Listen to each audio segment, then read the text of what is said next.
Bonjour Mario. Tu vas bien? Comment va Alexina? Je suis tellement heureuse que tu aies rencontré Alexina. Elle était désespérée. Merci Églantine. Je vais très bien. Oui, Alexina a passé de sombres moments. Comme tu le sais, elle a perdu son père et sa sœur à 2 ans d'intervalle, cela pèse encore pour elle. Même si cela remonte à 2013 et 2015.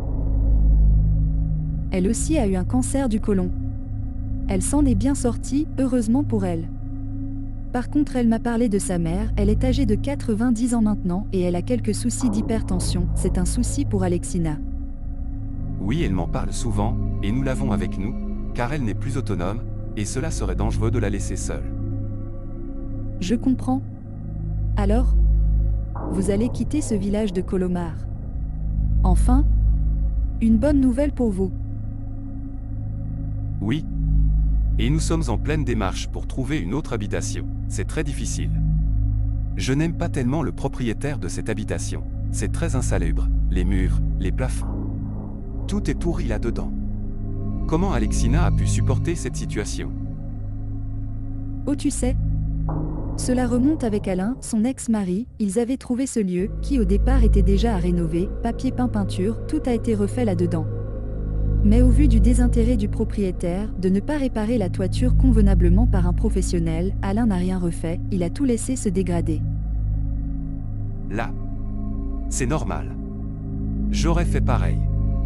Mais dernièrement Alexina m'a fait part de ce voisin du dessous, un poison fini. Il la persécute depuis qu'il habite en dessous, comment elle a supporté ça sans déposer plainte? C'est un grand sujet de conversation à chaque fois que l'on se voit moi et Alexina. C'est un détraqué, il est hors sol. Ce qu'il veut depuis qu'il est arrivé en dessous de chez Alexina, c'est de la chasser par tous les moyens, il veut la faire partir, mais lui-même est piégé cet abruti. Puisqu'il ne peut rien en faire de sa propriété, qui n'est d'autre qu'un vieux et vétuste rez-de-jardin. Il a un certain culot en effet. Surtout qu'il est arrivé 10 ans passés après qu'Alexina a loué dans ce bazar.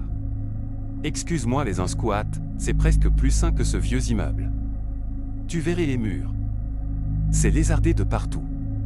Et les plafonds partent en brioche. Il y a des trous par endroits, il est infect ce truc. Je sais. Je connais. Et crois-moi.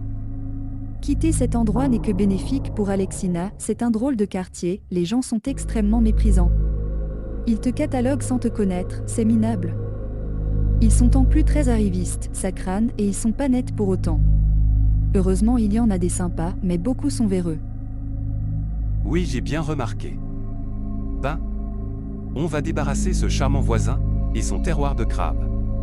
À nous l'herbe plus verte ailleurs. Cette côte d'Azur à d'autres. C'est pour les illuminer, il n'est pas grand-chose. Églantine nous a choisi cette chambre. Elle est vraiment dans un style que j'adore. Ah oui, Tu aimes? c'est l'idéal. Alors moi je prends le côté droite, je n'aime pas trop la chaleur de cheminée. Ça te dérange pas? Non, ça va. Au fait, tu fais très capitaine avec ta barbe. Mais, elle n'est pas un peu trop longue? Non, je pense pas. Ça te plaît? C'est le principal pour moi. Au fait, j'ai reçu des nouvelles de Mario, le nouvel ami d'Alexina. Il semble très correct, à ton avis? Pourquoi pas? Et ils vont partir de Colomar. Quelle bonne nouvelle! Comme elle m'a dit Églantine, ils ne perdent rien de cet endroit. Ce quartier était très malsain, tu te souviens? Oui. Trop bien. Il fallait sortir dehors avec les mitrailleuses à la place des yeux. Une mentalité lamentable d'esprit déplacé, et impoli. J'avais l'impression d'être dans un autre pays que la France. Tu te rends compte? Ce voisin pourri qu'on avait en dessous de nous, continue son carnage de se faire remarquer et d'ennuyer ses voisins au-dessus de chez lui. Il va vraiment loin dans culot. Mais jamais il se ramasse une plainte? Ça va certainement finir par lui arriver. Il est bien catalogué dans son quartier, c'est déjà une avancée. Au fait, Madeleine nous a fait part que le dîner était exceptionnellement à 1h. Très bien. Eh bien on se tiendra prêt pour 1 heure.